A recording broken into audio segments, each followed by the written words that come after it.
Paige. And my name's Damon. And this is Critical Insights, your favorite book critiquing podcast. So today we're going to be going over the first book in the Michael Bay series, which is Michael Bay and the Prisoner of Cell 25. Very fun book.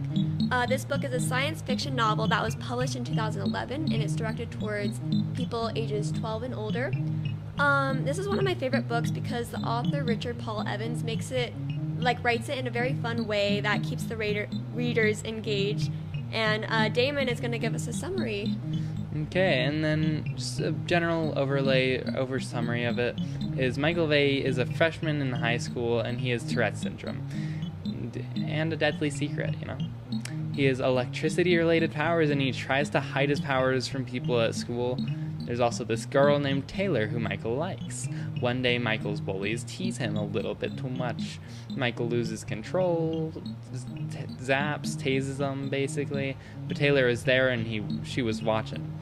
Michael finds out that Taylor also has a special electricity-related ability. She can read minds. As well as Taylor and Michael, there is Austin, an overweight kid that has astounding intellect. The three of them start the Electro Clan, and Michael and Taylor randomly receive scholarships from a prestigious academy which is run by the antagonists of this book.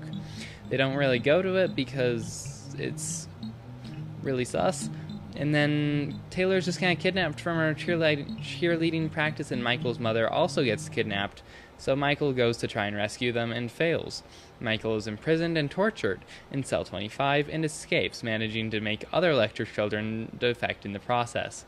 The book ends with the biggest antagonist, Dr. Hatch, escaping in a helicopter after a long fight scene. Yeah, so that pretty much sums up everything, and now we're just going to go over some reviews. So to start off, I really liked the theme of the story. It talks about friendships, hardworking, and solving a problem. I just really liked how that there was a bunch of characters, so they all worked to help overcome a problem and defeat the antagonists of the book. I just really liked that. And the second note is that it was really surprising, and you never knew what to expect. You would think something else would happen, but then it went completely different. So for an example, when Dr. Hatch escaped with the helicopter or whatever, I did not expect that. I totally thought they would defeat him, but no. So it was just very unexpected. And they gotta make the sequels. Yeah. I'll make the 6 other books there are. Yeah.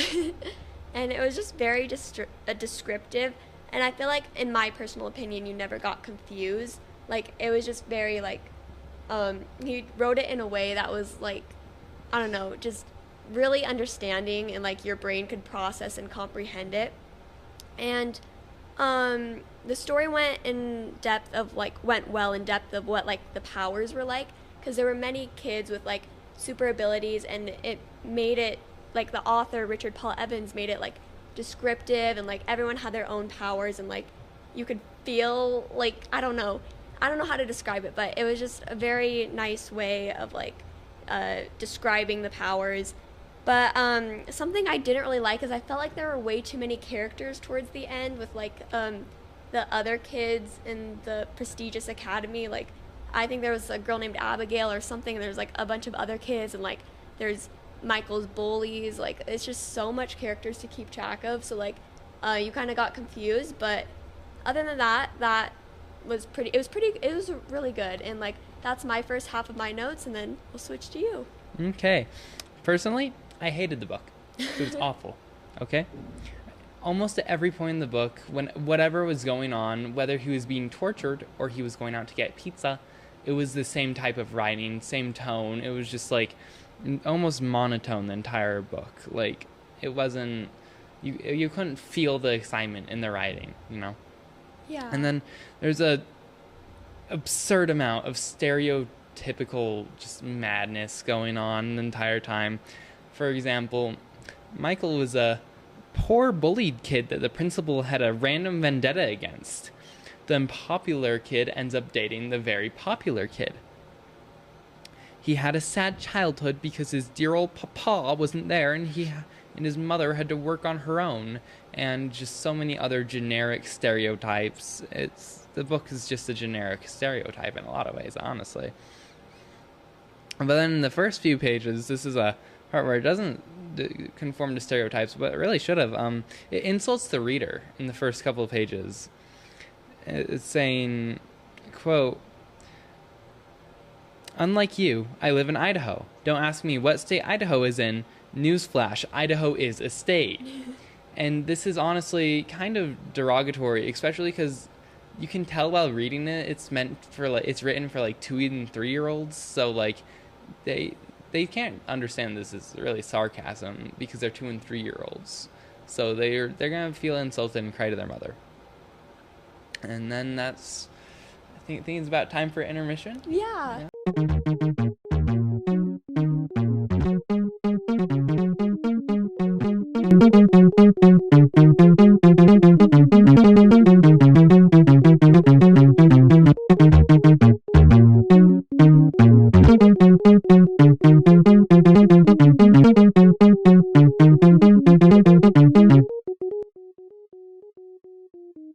Okay, so now we're back, and I'm going to go over the rest of my points. So, I personally thought the pacing was well done. I didn't feel like it was too rushed or too slow. Everything that was written in the story was all related, and I felt like there wasn't really any unnecessary parts. Like, everything happened for a reason in that book, and like, yeah, I just felt like the pacing was really like medium, like, it was just really nice. And another thing that I kind of found really annoying was the bullies. They're just really annoying, stereotypical, and like no one would act like that in real life.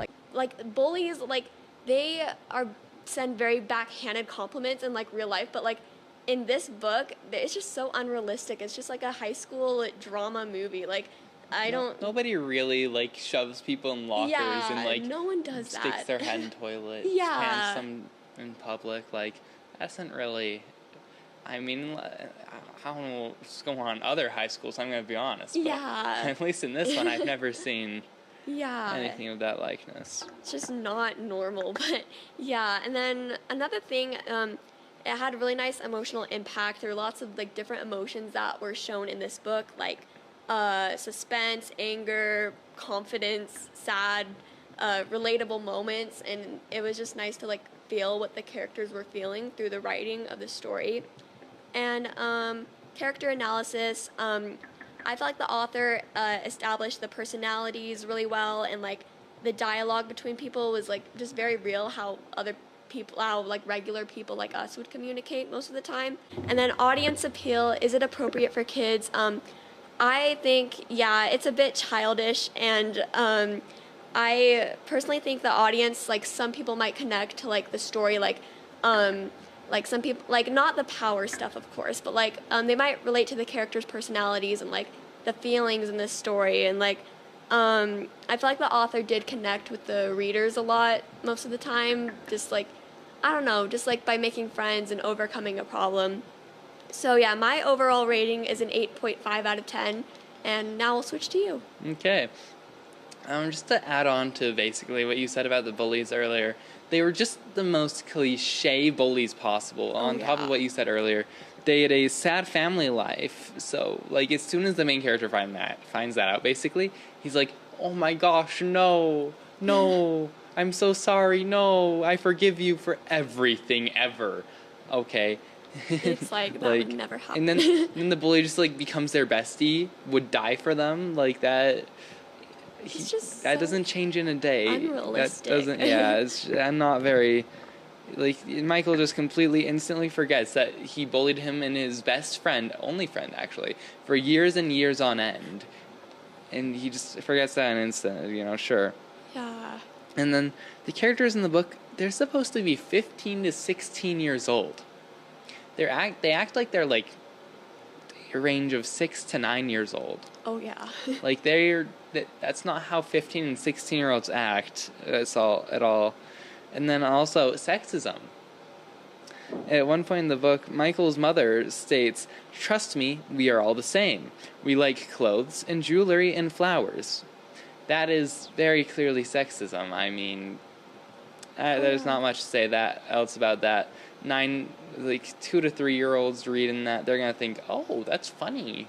I'm gonna say that to everybody now." And that's not a good thing. And then it's just like, overall, there's so many parts in the book that are just complete cringe. Yeah. Just overall rating 2 out of 10. Yeah. And I guess like our main points are done. So our overall rating we would say is a 5 out of 10. Yeah. So yeah, that's Michael Vey, Prisoner of Cell 25 for you in the Critical Insights podcast. So that's all we have for today. Yeah. So see ya. See ya. Stay tuned for another episode.